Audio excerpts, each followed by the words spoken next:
एक बार क्या हुआ, भगवान राम ने रावण का वध किया और अयोध्या में आए। अब जो माता जानकी जी है ना, माता सीता जी जो हैं, उनकी ब्राह्मणों के प्रति बहुत श्रद्धा है, अनन्य श्रद्धा है। माता जानकी जी राम जी से कहती हैं, स्वामी मेरे घर में जितने भी ब्राह्मण आते हैं, कोई अच्छे से भोजन नहीं करता, कोई पेट भर के भोजन नहीं करता, 2-4 रोटी खाते हैं और उठकर चले जाते हैं। मैं चाहती हूँ कि कोई ऐसा ब्राह्मण मेरे घर में आए जो अच्छे से पेट भर के भोजन करे, अच्छे से भोजन करे। तो राम जी कहते हैं, देवी अभी तुमने ब्राह्मणों को देखा नहीं है।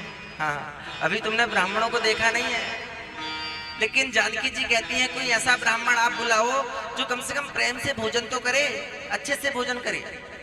तो आज राम जी समाधि के माध्यम से सीधे अगस्त ऋषि की समाधि में पहुंचे, सीधे अगस्त ऋषि की समाधि में, और अगस्त ऋषि को निमंत्रण दे दिया अपने घर में भोजन का, और कहा, ऋषिवर आज आप हमारे घर पधारना, आपका निमंत्रण है।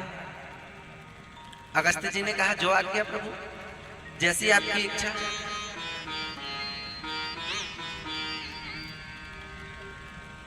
अब अगस्त ऋषि भोग ग्रहण करने के लिए आए, भोजन प्रसाद ग्रहण करने के लिए आए, और जैसे ही आए ना तो माता जानकी जी ने बड़ा स्वागत किया। आइए महाराज पधारिए, बड़ी कृपा की। सुंदर आसन बिछाया, आसन में अगस्त ऋषि बैठ गए। मैया, ओ मेरी माँ, आसन में अगस्त ऋषि बैठ गए भोजन करने के लिए। अब देखो माता जानकी जी ने एक थाली सजाई, उसमें 50 कटोरी है। कितनी कटोरी? 50। सब में अलग अलग प्रकार के व्यंजन रखे हुए हैं, और बीच में पूड़ी रख दी, और माता जानकी जी अगस्त ऋषि के सामने जाकर थाल रख दिया, भोजन रख दिया।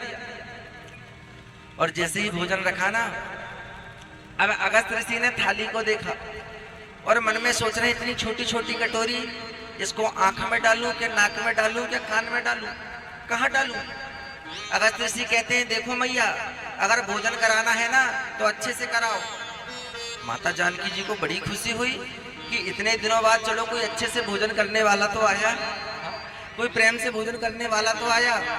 बहुत प्रसन्न हुई। अब प्रातः 8 बजे अगस्त ऋषि का भोजन प्रारंभ हुआ, प्रातः 8 बजे।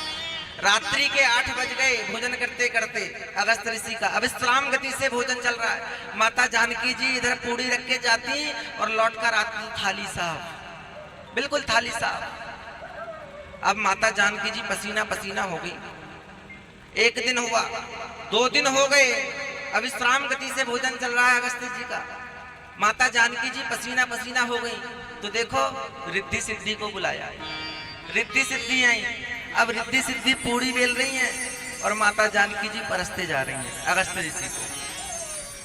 3 दिन, 4 दिन, 5 दिन हो गया, अब विश्राम गति से भोजन चल रहा है अगस्त ऋषि का, रुकने का नाम नहीं ले रहे। इधर माता जानकी जी परस कर जाती और लौट कर आती तो थाल पूरी खाली।